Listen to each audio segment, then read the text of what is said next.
So happening today, former special counsel Jack Smith is set to appear behind closed doors on Capitol Hill for a House Judiciary interview on the two investigations he ran on President Trump. This as Fox News is learning that the FBI did not believe it had probable cause to raid Trump's Mar-a-Lago home in 2022, but moved forward because of pressure from the Biden Justice Department.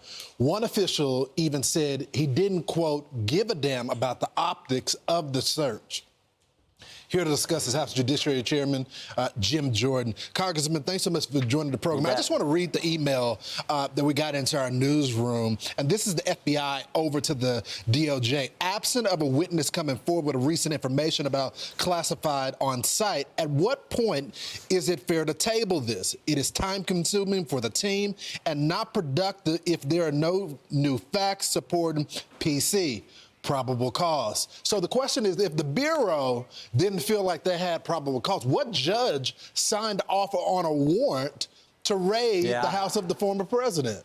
Yeah, I think this just underscores how political this whole thing was. I mean, we had interviewed Mr. D'Antuono, the head of the Washington field office, way back when, and he told us he was against what they did when they raided President Trump's home. And he said if they were going to actually do it, they should have called President Trump's lawyers. His lawyers should have met him there. They should have done it together. But no, they couldn't do it that way. They had to go in like they did without consulting with President Trump was working with them. So I think it just underscores how political this whole thing was. Not to mention the other things that happened with Jack Smith's investigation. Remember, they put a gag order on the President of the United States. This is something we'll ask him about today. They put a gag order on the former president, then candidate and that was shot down mostly by the appeals court when he got that order. Jack Smith mishandled the documents that he got in the raid. So he mishandled the very documents he accused President Trump of mishandling. They had to file that with the court.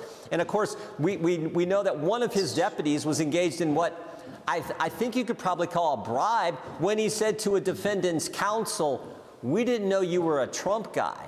We thought you were interested in this judge position." You can't do those kind of things, but all those things Jack Smith and his team engaged in as part of Arctic Frost investigation, which then was merged with the special counsel's investigation. So you noted one of the deputies. This investigation is going to expand into the other deputies as well. Yeah. What other information that you find on those deputies that is leading you to go forward with that? Well, yeah, we did 4 subpoenas of 4 additional people who worked on Jack Smith's team. We've already deposed 3. Actually, one of them, Mr. Wyndham, we referred to the Justice Department for obstructing our investigation.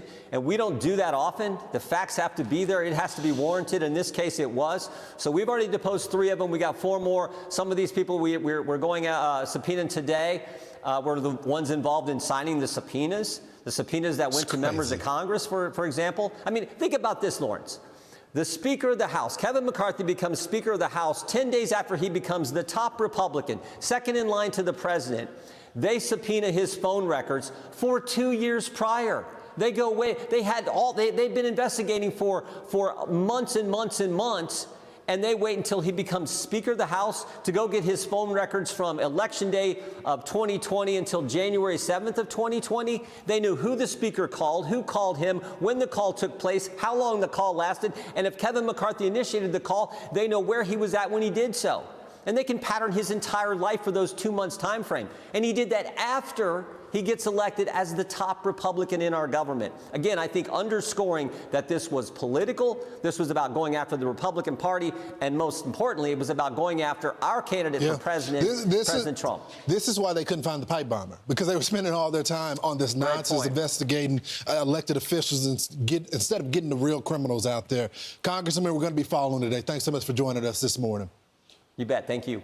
I'm Steve Doocy. I'm Brian Kilmeade. And I'm Ainsley Earhart. And click here to subscribe to the Fox News YouTube page to catch our hottest interviews and most compelling analysis.